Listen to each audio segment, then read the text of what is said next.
भारत अपने 80 करोड़ से अधिक लोगों को इस महामारी के दौरान मुफ्त अनाज उपलब्ध करा रहा है। इस पर 2 लाख करोड़ रुपए से अधिक यह देश खर्च कर रहा है। मकसद एक ही है, कोई भारत का मेरा भाई बहन, मेरा कोई भारतवासी भूखा न रहे।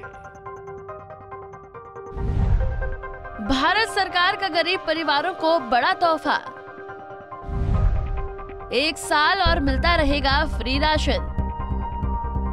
बीते शुक्रवार को पीएम मोदी की कैबिनेट मीटिंग में गरीब परिवारों को मुफ्त राशन दिए जाने को लेकर बड़ा फैसला लिया गया।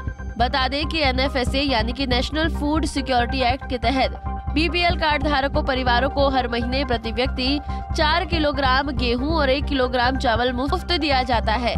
केंद्रीय मंत्री पीयूष गोयल ने कैबिनेट की मीटिंग के बाद बताया कि राष्ट्रीय खाद्य सुरक्षा अधिनियम यानी कि नेशनल फूड सिक्योरिटी एक्ट के तहत गरीबों को दिया जाने वाला अनाज अगले 1 साल यानी कि दिसंबर 2023 तक मुफ्त दिया जाएगा। इससे केंद्र सरकार को 2 लाख करोड़ रुपए का अतिरिक्त बोझ पड़ेगा। मार्च 2020 से लागू योजना को 7 चरणों में बढ़ाया जा चुका है। इससे पहले सितंबर में इसे 3 महीने बढ़ाया गया था। सरकार राष्ट्रीय खाद्य सुरक्षा एक्ट के तहत चावल 3 गेहूं 2 रुपए किलो और मोटा अनाज 1 रुपए प्रति किलो की दर से देती है। सरकार ने फैसला लिया है कि दिसंबर 2023 तक ये पूरी तरह से मुफ्त मिलेगा। राजनीतिक विश्लेषक सरकार के इस कदम को वर्ष 2024 में होने वाले आम चुनाव के लिए मास्टर स्ट्रोक मान रहे हैं। एक्सपर्ट्स के मुताबिक फिलहाल ये फ्री राशन देने की योजना दिसंबर 2023 के लिए आगे बढ़ाई गई है। उसके बाद फिर इसे 3 महीने के लिए और आगे बढ़ाया जा सकता है। इसी अवधि के दौरान देश में संसदीय यानी कि लोकसभा चुनाव होंगे, जिसका फायदा बीजेपी को मिल सकता है। तो वहीं सरकार के इस कदम का विपक्ष अब तक कुछ काट नहीं ढूंढ पा रहा है। इससे पहले केंद्रीय मंत्री शोभा करंदलाजे ने बताया कि सितंबर में सरकार ने इस योजना की समय सीमा को 3 महीने के लिए 31 दिसंबर तक बढ़ा दिया था। कोविड के समय गरीब लोगों को राहत पहुंचाने के लिए ये योजना लाई गई थी। बीते 28 महीने में सरकार ने गरीबों को मुफ्त राशन पर 1.80 लाख करोड़ रुपए खर्च किए। आपको बता दें कि साल 2020 में कोविड काल के दौरान प्रधानमंत्री गरीब कल्याण योजना की शुरुआत केंद्र सरकार द्वारा की गई थी। इस योजना का लाभ देश में 80 करोड़ से अधिक गरीब लोगों को मिलता है। बीते कई महीनों से इस योजना को कई बार बढ़ाया जा चुका है। इस योजना को सबसे पहले मार्च 2020 में पहले चरण यानी कि अप्रैल से जून तक लागू किया गया था। बता दें कि अब तक इस योजना के 7 चरण हो चुके हैं। मार्च 2022 में इसे 6 महीने के लिए यानी कि सितंबर तक बढ़ाया गया। उसके बाद 3 महीने के लिए यानी कि दिसंबर 2022 और अब केंद्रीय कैबिनेट ने इस योजना को 1 साल तक के लिए बढ़ा दिया है। सरकारी अधिकारियों ने एनएफएसए के तहत 81 करोड़ से अधिक लोगों को मुफ्त राशन देने के केंद्रीय मंत्रिमंडल के इस फैसले को देश के गरीबों के लिए नए साल का उपहार बताया। उन्होंने कहा कि लाभार्थियों को अब खाद्यान्न के लिए 1 भी रुपया नहीं देना होगा। इस पर आने वाले करीब 2 लाख करोड़ रुपए के समूचे बोझ को सरकार ही उठाएगी।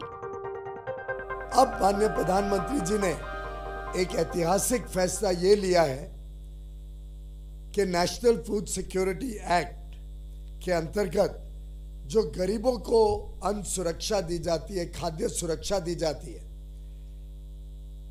ये अब मुफ्त में, पूरी तरीके से मुफ्त में लोगों को उपलब्ध कराई जाएगी। देश भर में लगभग 81.35 करोड़ लोग जो खाद्य सुरक्षा के नियम के अनुसार अभी तक पैसे देके सब्सिडाइज फूड ग्रेन लेते थे, अब ये जो अन्नदाता योजना के तहत 35 किलो जिन परिवारों को मिलता है उनको 35 किलो मुफ्त में मिलेगा।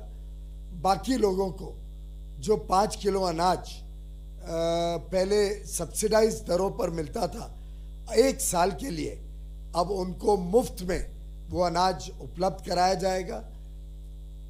माननीय प्रधानमंत्री जी ने केंद्र की सरकार के ऊपर जो फूड सब्सिडी या अलग अलग प्रकार से जो खर्च आता है उसको अब बढ़ाकर लगभग 2 लाख करोड़ रुपए कर दिया है। तो 2 लाख करोड़ रुपए अब केंद्र सरकार पूरा खर्चा अपने ऊपर लेगी खाद्य सुरक्षा नियम के अनुसार, और लोगों को अब कुछ भी पैसा भुगतान नहीं करना पड़ेगा। फूड सिक्योरिटी के तहत जो अनाज उनको मिलता है वो आगे चल के 1 वर्ष की अवधि के लिए दिसंबर 2023 तक पूरी तरीके से मुफ्त लोगों को मिलेगा, और इसका बोझ, इसका जो खर्च है वो केंद्र सरकार पर 100% आएगा। लगभग 2 लाख करोड़ का खर्च आएगा, और हमारे गरीबों से कुछ भी पैसा लिया नहीं जाएगा। पूरा पैसा केंद्र सरकार अपने बजट से सुनिश्चित करेगी। Bureau report, Punjab Kesari TV. हमसे जुड़े रहने के लिए हमारे YouTube चैनल को सब्सक्राइब करें और नई वीडियो की नोटिफिकेशन के लिए बेल आइकॉन को दबाएं।